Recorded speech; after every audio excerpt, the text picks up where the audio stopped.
Hello friends, कैसे हैं आप लोग। आज हम लोग पढ़ेंगे एमएसके यानी मास्टर ऑफ आर्ट्स इन संस्कृत, जिसमें आज हम लोग पढ़ेंगे एमएसके 001 के खंड 1 में इकाई 1 महाकाव्य, जिसमें आज हम आपके लिए लेकर आए हैं रघुवंशम। तो वीडियो स्टार्ट करने से पहले जो भी फ्रेंड्स हमारे चैनल पर नए आए हैं, कृपया चैनल को सब्सक्राइब कर ले और बेल आइकन को प्रेस कर दे, ताकि जो भी लेटेस्ट वीडियो हमारे चैनल पे आए वो सबसे पहले आपको मिल सके। तो आइए ज्यादा टाइम को न लेते हुए चलते हैं अपने टॉपिक पर। महाकाव्य में रघुवंशम के बारे में पढ़ते हैं। तो आइए वीडियो को स्टार्ट करते हैं। यह कालिदास विचरित द्वितीय महाकाव्य है। संस्कृत महाकाव्यों में इसका उत्कृष्ट स्थान है। डॉक्टर वचन देव कुमार के शब्दों में रघुवंशम संस्कृत साहित्य के सुरम्य प्रसाद का मणि मंडित प्रवेश द्वार है। संस्कृत साहित्य का मनोरम सरसीज मंडित सरोवर है। यह 19 सर्गों का महाकाव्य है। इन सर्गों में रघुवंशी राजाओं का वर्णन है। इस वर्णन में कालिदास ने रामायण में दी गई वंशावली का अनुसरण न करके वायु पुराण तथा विष्णु पुराण में वर्णित वंशावली का ग्रहण किया है। आइए अब इसके विषय वस्तु के बारे में पढ़ते हैं।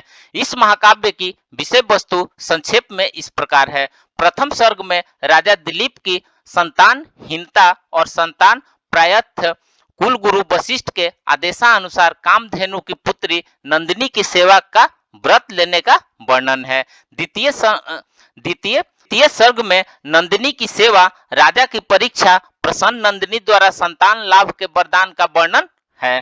तृतीय सर्ग में रघु का जन्म, विद्या अध्ययन, इंद्र से युद्ध में विजय प्राप्ति तथा रघु के राज्याभिषेक का वर्णन है। चतुर्थ सर्ग में रघु के दिग्विजय का वर्णन है। पंचम सर्ग में ब्रह्मचारी कौत्स द्वारा गुरु दक्षिणा के लिए 14 करोड़ रुपए की याचना तथा रघु का कुबेर पर आक्रमण, घन वृष्टि, प्रसन्न कौत्स द्वारा रघु को पुत्र लाभ का आशीर्वाद, फलस्वरूप अज का जन्म, इंदुमती स्वयंवर के लिए अज का प्रस्थान कथा वर्णित है। षष्ठ सर्ग में इंदुमती स्वयंवर का वर्णन है। सप्तम सर्ग में अज इंदुमती परिणय यानी विवाह की चर्चा की गई है। प्रतिस्पर्धी राजाओं से युद्ध और अज की विजय वर्णित है। अष्टम सर्ग में अज के राज्याभिषेक, दशरथ जन्म, इंदुमती वियोग और अज के विलाप का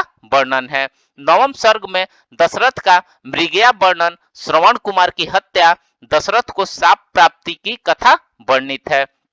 दसम सर्ग में पुत्रेष्ठी यज्ञ, राम आदि 4 पुत्रों का जन्म का वर्णन किया गया है। एकादश सर्ग में सीता स्वयंवर और राम आदि का विवाह वर्णित है। द्वादश सर्ग में राम वनवास, सीता हरण, युद्ध, रावण वध का वर्णन है। त्रयोदश सर्ग में राम का पुष्पक विमान से अयोध्या प्रत्यागमन तथा मार्गस्थ स्थलों का विशद वर्णन है। चतुर्दश सर्ग में राम राज्याभिषेक, सीता परित्याग की कथा वर्णित है। पंचदश सर्ग में लव कुश जन्म, राम का स्वर्गारोहण का वर्णन किया गया है। षोडश सर्ग में कुश का राज्याभिषेक, कुश का कुमुदवती से विवाह का वर्णन है। सप्तदश सर्ग में कुश का स्वर्गवास, कुश पुत्र अतिथि के राज्याभिषेक का वर्णन किया गया है। अष्टादश सर्ग में थी तथा उसके वंशज 21 राजाओं का संक्षिप्त वर्णन किया गया है। 51 सर्ग में अग्निवर्ण का राज्याभिषेक, उसकी अत्यधिक विषयाशक्ति, राज यक्षमा से पीड़ित होकर स्वर्गवास, उसकी रानी का राज्याभिषेक, गर्भस्थ बालक के उत्तराधिकारी होने का अमात्यों द्वारा निर्णय लेने का वर्णन इत्यादि किया गया है।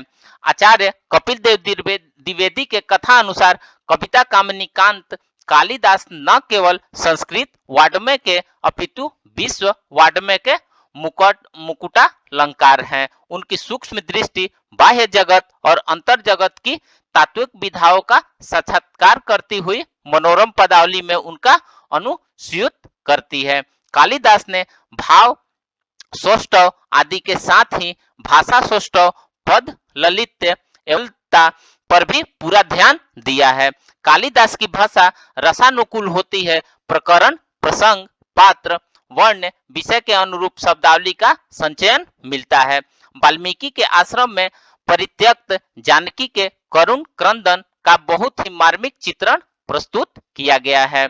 जानकी के शोक पर संवेदना प्रकट करते हुए मोरों ने नाचना, भ्रमरों ने कुसुम रसास्वाद, मृगियों ने कुश चरवण छोड़ दिया था। इस प्रकार सारे वन में करुण का ही दृश्य उपस्थित हो गया था। कालिदास की भाषा उसके भावों का अनुसरण करती है। कालिदास ललित भाव के कवि हैं। उनके काव्यों में कल्पना की ऊंची उड़ान, मनोभाव की मार्मिक अभिव्यक्ति और भाव सौंदर्य पग पग पर परिलक्षित होता है। दंपति के सुंदर संबंधों का समन्वयात्मक संपर्क की अभिव्यक्ति अज विलाप में परिलक्षित होती है। कालिदास श्रृंगार रस के कवि हैं। वे संभोग और विप्रलभ दोनों प्रकार के श्रृंगार के वर्णन में सिद्धहस्त हैं। करुण रस के भी कविता वर्णन अत्यंत मार्मिक है। वीर रस के प्रसंग यद्यपि कम है, तथापि उनमें कालिदास की योग्यता किसी भी प्रकार से कम नहीं है।